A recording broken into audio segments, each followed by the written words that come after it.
Byron Donalds tries to trap Jasmine Crockett. She destroys him with one sentence. The hearing room was tense. Cameras rolled, pens scratched across notepads, and the air buzzed with anticipation. Congressman Byron Donalds leaned forward, his eyes fixed on Jasmine Crockett like a predator circling its prey. He had rehearsed this moment, certain he would finally corner her, expose a flaw, and score a political victory on live television. Jasmine, however, sat calm and composed. Her hands folded neatly, her posture straight, her eyes soft but steady. To anyone watching, she didn't look like someone preparing for battle, she looked like someone grounded in truth. Byron's voice boomed. "Ms. Crockett, do you even understand the basic responsibilities of your role? Or are you too busy grandstanding for attention?" The room stiffened. Gasps slipped through the audience. It was a sharp jab, designed to humiliate. Jasmine's staff shifted uncomfortably behind her, bracing for a clash. But Jasmine didn't flinch. She didn't roll her eyes, raise her voice, or even blink. Instead, she took a quiet breath, as if pulling strength from somewhere deeper than politics. Then came the sentence. Just one sentence. Gentle, almost tender, but powerful enough to silence the room. "Congressman, I don't serve for attention. I serve so that children who look like yours and mine can inherit a kinder world than the one we were given." The effect was immediate. The audience froze. Even the cameras seemed to pause. Byron's smirk faltered, and for a flicker of a moment, his mask cracked. He wasn't facing an opponent. He was facing a truth he couldn't dismiss. The unexpected twist wasn't Jasmine's sharpness, but her compassion. She hadn't defended herself with ego. She had redirected the entire attack into a reminder of shared humanity. And suddenly, people leaned in, not toward Byron, but toward Jasmine. They weren't just listening to a politician. They were hearing the voice of someone who understood their fears, their hopes, their struggles. The emotional climax came when a young woman in the gallery, who had been silently watching with her child on her lap, whispered just loud enough to be heard, "That's the leader my daughter deserves."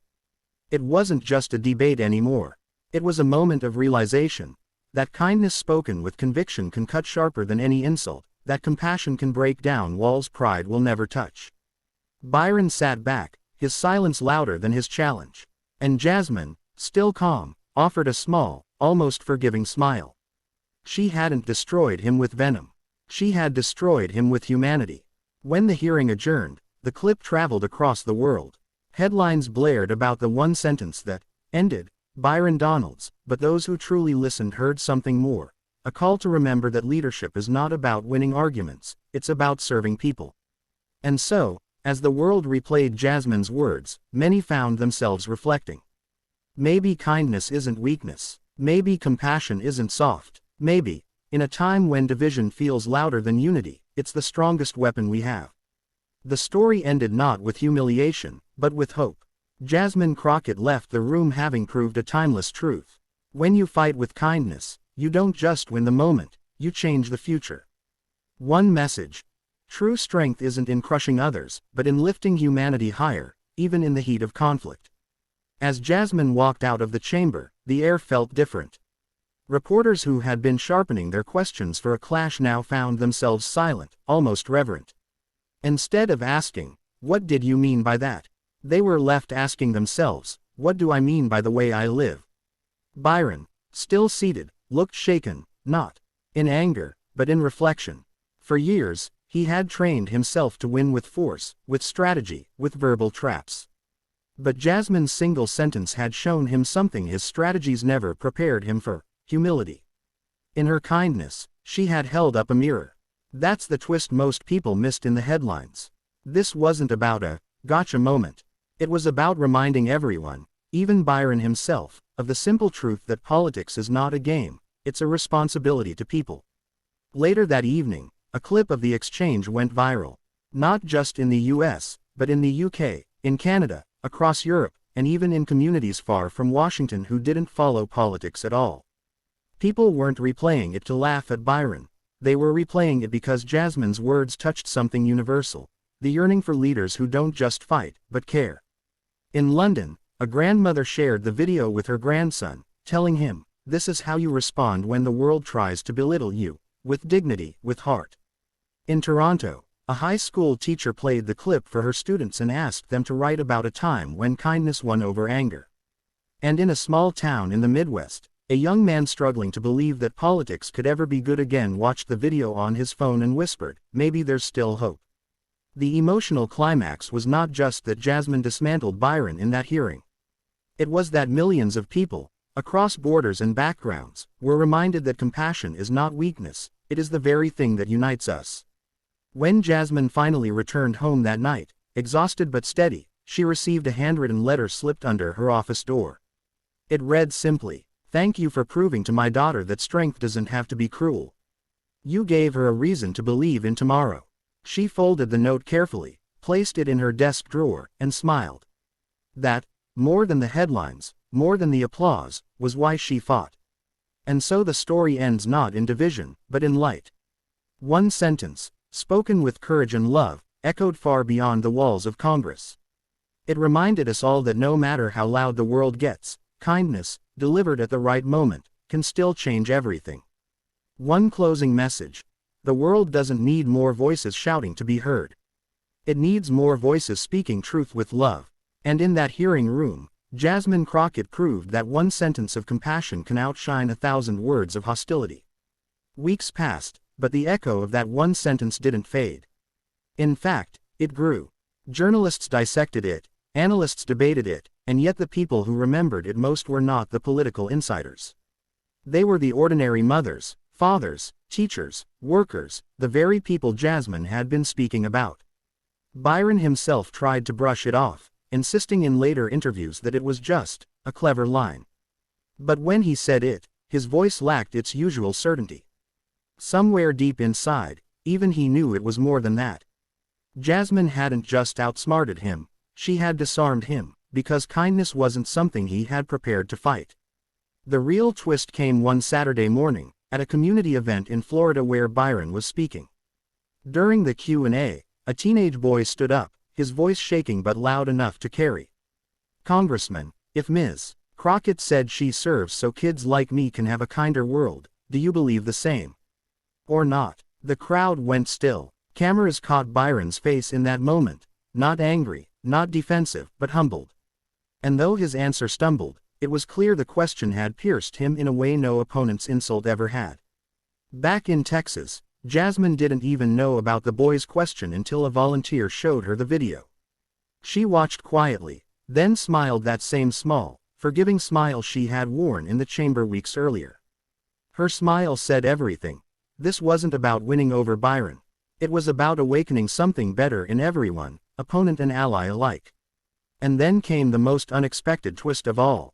A bipartisan group of young leaders, students, activists, new voices in politics, started calling themselves the Kinder World Coalition.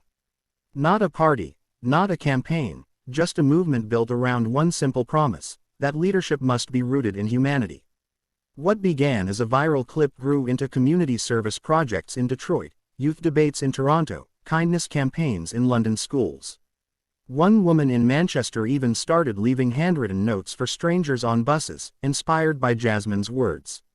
The world was quietly shifting, one act at a time. The emotional peak arrived months later at a town hall in Dallas. A little girl, maybe 7 years old, raised her hand timidly.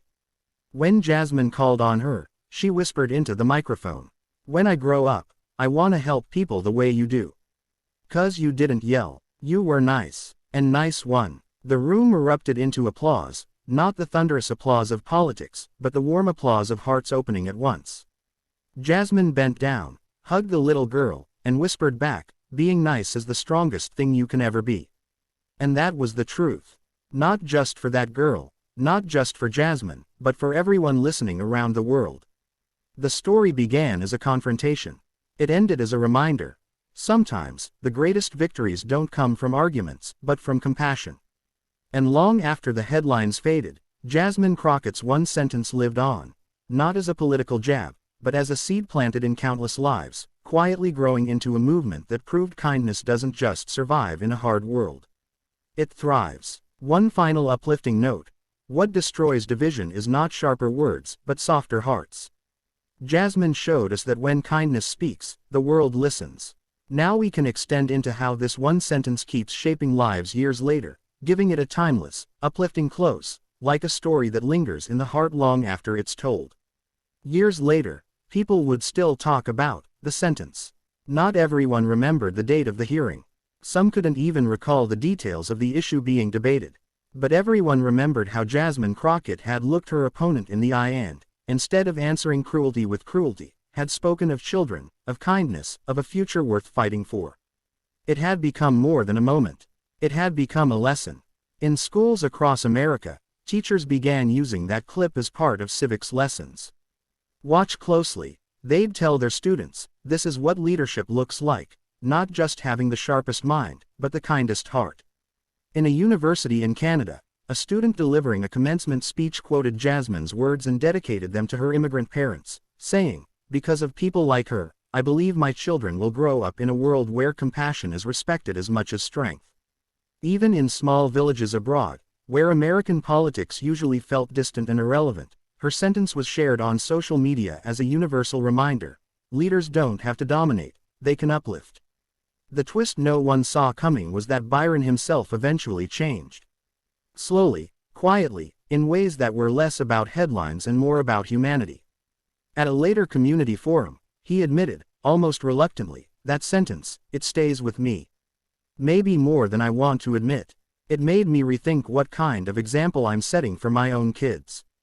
And that was the most powerful proof of all. Kindness had reached even the person it was first directed toward. The emotional climax of the legacy came one spring morning, when Jasmine received a letter from a young man in Ohio. He wrote, "My father was always bitter, always angry. Politics only made it worse. But after watching you, he started talking about kindness for the first time in my life. Last week, he told me he was proud of me, not because I won an argument, but because I helped my neighbor. I never thought I'd hear words like that from him. Thank you for giving me my dad back." Jasmine read the letter twice, tears filling her eyes. She folded it neatly, placed it in the same drawer where years before she had saved the mother's note about her daughter, and whispered softly to herself, "This is why." In the end, history books might write it as a political exchange. Analysts might frame it as a clever debate victory. But those who truly lived through it, who felt its weight, knew better. It wasn't about politics. It was about people, about proving that kindness, spoken with conviction, could ripple outward, touching classrooms, families, entire communities, until it reshaped not just a debate, but the very fabric of how we see one another. And so the story that began with a trap ended with a truth. Kindness is the only argument that never loses its power. One eternal closing message. Long after the noise fades, the words that remain are the ones rooted in love. And Jasmine Crockett's one sentence proved that sometimes, the gentlest voice can leave the loudest echo. Now, I'll extend even further into a generational perspective, showing how this one moment becomes a living story passed down, and how kindness itself takes root as a cultural force. Decades later, when Jasmine Crockett was no longer in the public eye, her words still traveled. They were quoted in speeches, stitched into graduation gowns, etched onto murals in community centers. But perhaps the most moving part of her legacy was not written in books or played on screens. It was spoken softly, around dinner tables, in classrooms, on long car rides home, stories parents told their children. Once, they would begin, there was a woman who was cornered on live TV. Everyone expected her to fight back with anger. But instead, she spoke about kindness, and that changed everything. Children would lean forward, wide-eyed, not because it was politics, but because it felt like a fairy tale that was true. The twist, as history unfolded, was that the story took on a life of its own. People stopped even attaching it to one politician, one debate, one chamber.